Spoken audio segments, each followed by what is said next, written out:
Power is the capacity to change, right? It's the capacity to affect change. If I have power, I can make things happen. I can change things.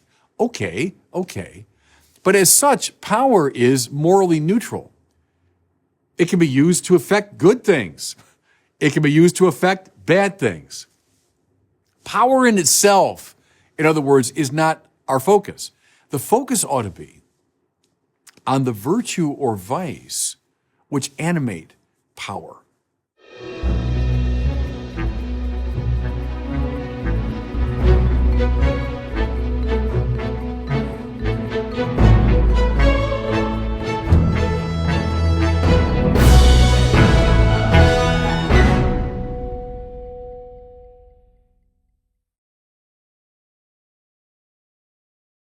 The Power of the Dog is one of the most talked about and certainly decorated films of the year. It's received 12 Academy Award nominations, including for Best Picture, Best Director, Best Actor, Best Supporting Actress, and many others.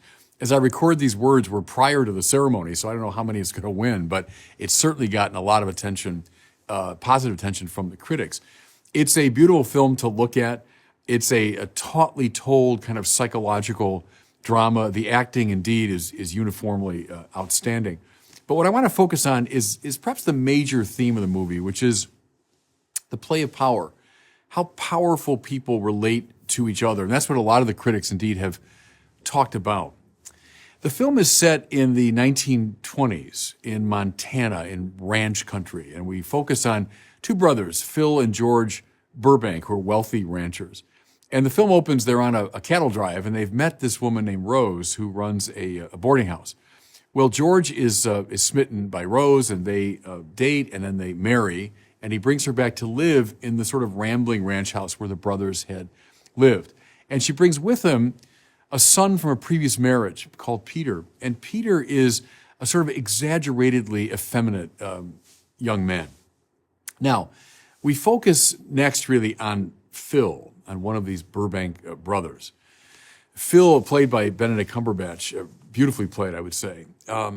We hear is a classically trained figure. He's actually a quite brilliant, cultivated man. But when we see him in this movie, he is just a tough cowboy and a man of the earth, a man of few words, difficult to deal with, barking orders at people.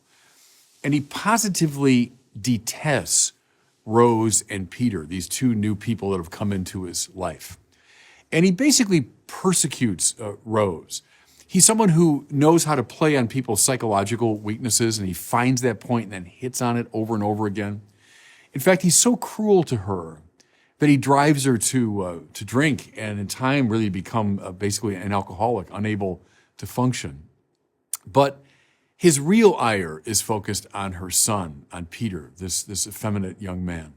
And you can guess, in that very rough and tumble world of ranchers in the 1920s, they mercilessly go after him. And they're led by Phil, who just keeps attacking and needling and verbally abusing this young man. So what we see, and many critics point this out, it's kind of a pure picture of what we call today toxic masculinity.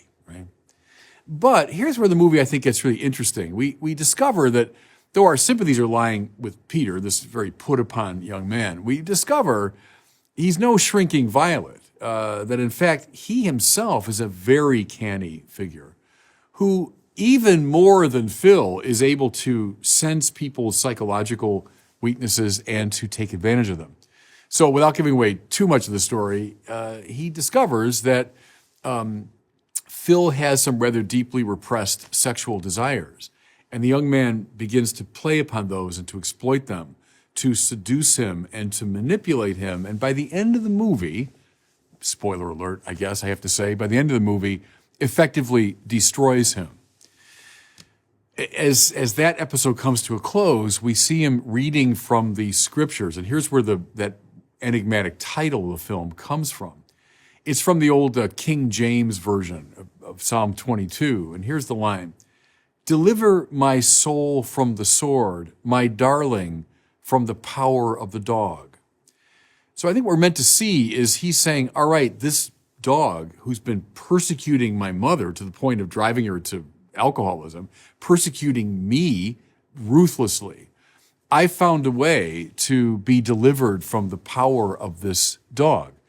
And I think there's a certain, rush of satisfaction. You say, okay, the tables were turned.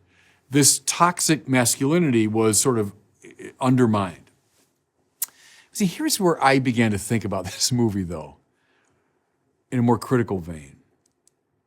The Who has this great song, Won't Get Fooled Again, that contains the line, meet the new boss, same as the old boss, because that's how it often goes in the political order, the cultural order, that the oppressive leader or the oppressive figure is overthrown, but then we find, but the new boss is the same as the old guy. In fact, is as bad as the old guy.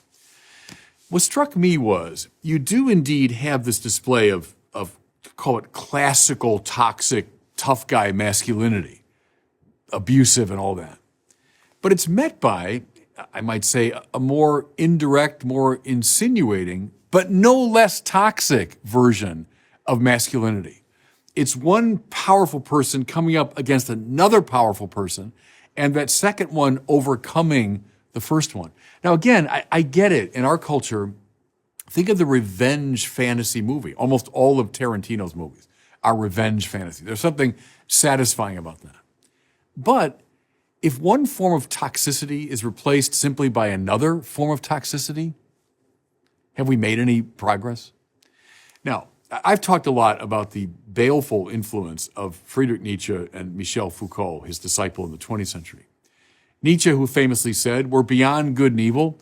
There is no objective good or bad. There's simply the play of powerful wills. In fact, he calls strong people to express their will to power.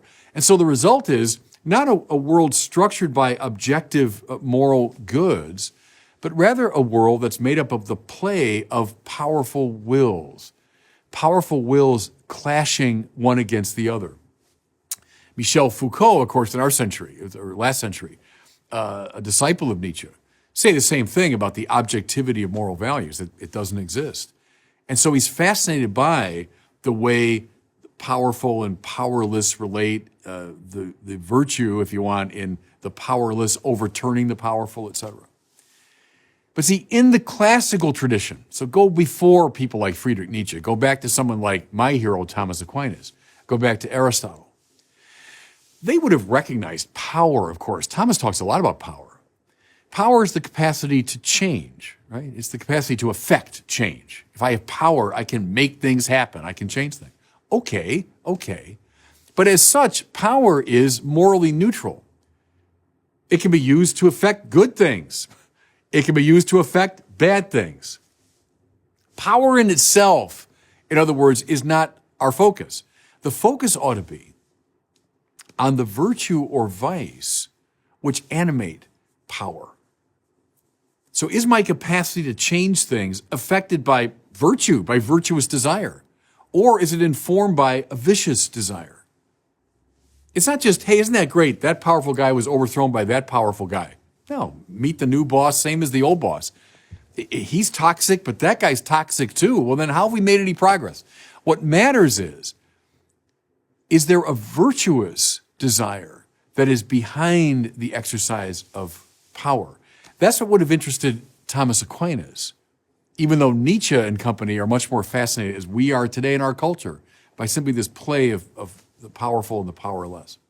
And let me close by going back to that quote from Psalm 22. The version I gave you, by the way, where the title comes from, is from the old King James. Most of the contemporary versions don't have it quite that way. But that citation is from Psalm 22. It is indeed about God's deliverance of someone from the power of the dog, from a powerful and wicked person. But how fascinating that. It's that psalm that is on the lips of Jesus on the cross as he dies. That cross is all about the deliverance of the human race from powers, from wicked powers. But Jesus is not exemplifying on the cross one more toxic type of power against another toxic form of power. Rather, it's all about the way the divine mercy and compassion and forgiveness swallow up the power of the dog. It's the virtue on display on the cross that matters, not the power. I'm just wondering, as I watch this movie that's very typical of our time, it comes out of the preoccupation of our time. We ought to shift away from simply toxic power met by toxic power and focus rather on the virtue, the love, the compassion, the nonviolence that ought to inform our use of power. Thanks so much for watching. If you enjoyed this video, I invite you to share it and to subscribe to my YouTube channel.